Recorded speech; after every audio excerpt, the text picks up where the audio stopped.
Excel accounting practice problem, create accounting worksheet part number 7.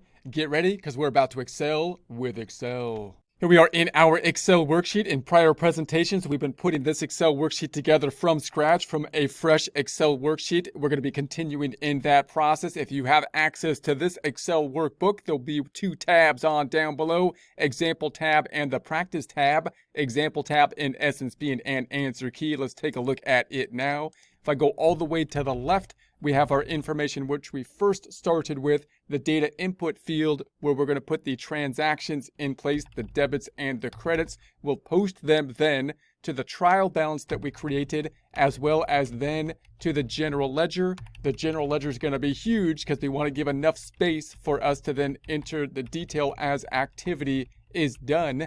Then we created an accounts receivable subsidiary ledger, this supporting the information on the accounts receivable, not by date of transaction, but rather by customer. We're going to do the same kind of process now with the accounts payable subsidiary ledger, this breaking out the accounts payable number, not by date of transaction, but by vendor, who we owe the money to.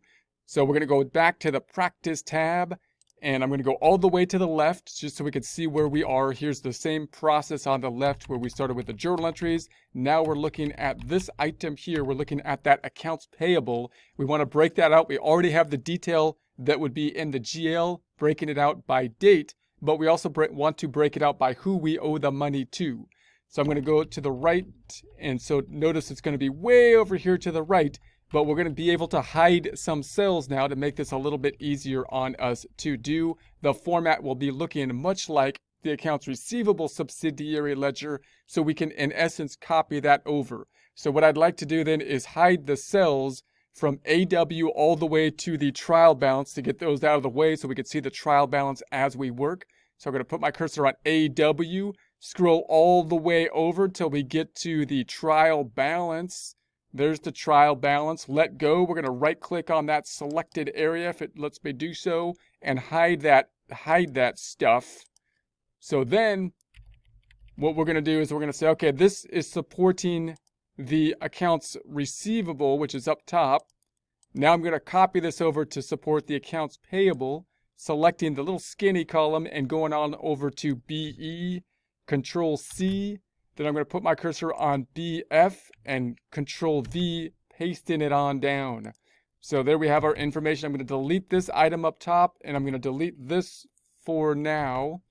And then it's going to be called the Accounts Payable Subsidiary Ledger, because the general ledger is basically the primary ledger. This is going to be subsidiary to it in that it's organizing the data that had been entered in the order of date in the GL general ledger in a separate order or different order, reorganizing by, in this case, it will be vendors, people that we owe money to.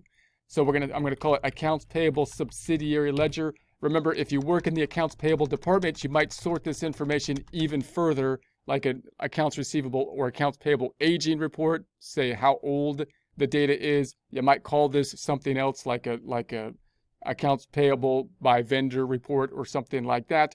But it is in essence breaking out the same stuff in a different format by vendor, and subsidiary ledger is basically a good term for that. So there we have it. We have the subsidiary ledger. We're going to make this orange, kind of the Halloween color. It's Halloween over. It's getting close, so it's like the fall colors.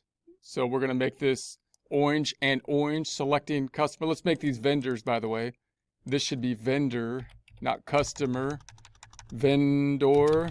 These are obviously very generic names. Vendor, vendor, vendor, vendor, vendor. I'm going to make the vendor 2 on down below here. Vendor number 2. Then we'll put up here vendor number 3. Vendor number 3. And then vendor number 4. So those are the names of our vendors. But obviously they would have real names, whoever we're purchasing from and whatnot. So now I'm going to select these and this one and make that our festive orange on orange color, the fall colors, by going to the home page font group bucket drop down. We're going to go to the dark orange, this one, and then I'm going to go to the lettering and we'll choose the light orange lettering. Looks wonderful. And then I'm just going to copy that formatting, take in that format.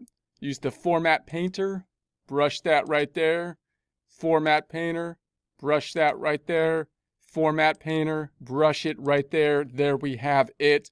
Now I'm going to basically make up the beginning balance numbers that need to be tying out to what's on the trial balance as well as the GL, which is going to be that 1,600.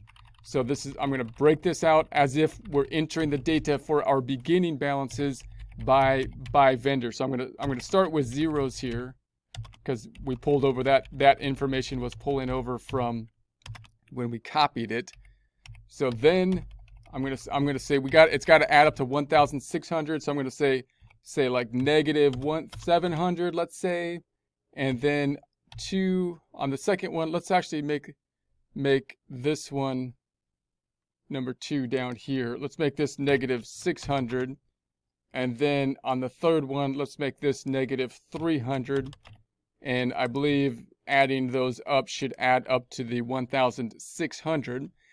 Then we'll do our check figure up top. So I want to put my data here so I can sum up this information up top. So I'm going to say this equals the 700. Make sure it's at the bottom here, so the total. So when I change it, it'll always pull up the total at the bottom. Plus this one, the 600, plus the 300, plus the 100. There's nothing there yet, but we're going to possibly add data to that vendor in the future. And so there we got the 1,600 matching out here. We would also like to have a check figure, that green item here, green meaning it should be 0. If it goes less than 0 or less than -1, rounding error being accounted for, then it'll turn red. If it goes greater than 1, it'll turn red. If it's between -1 and 1, it will stay green. Same formatting because we copied the formatting from here over to here, so it should still apply. This is going to be equal to the 1,006 minus the 1,006.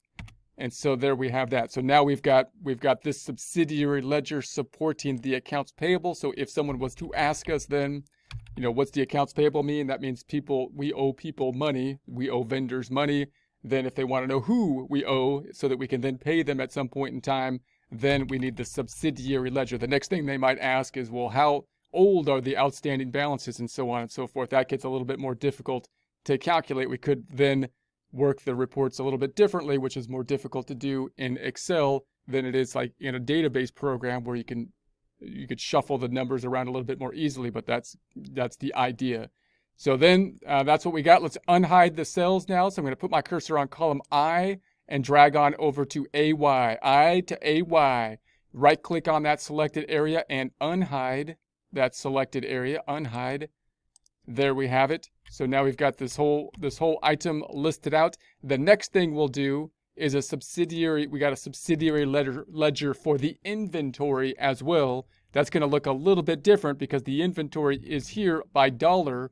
We also want to know what those dollars constitute in terms of inventory type that we have on file as well. So that's going to be the next item that will require, in essence, another kind of ledger.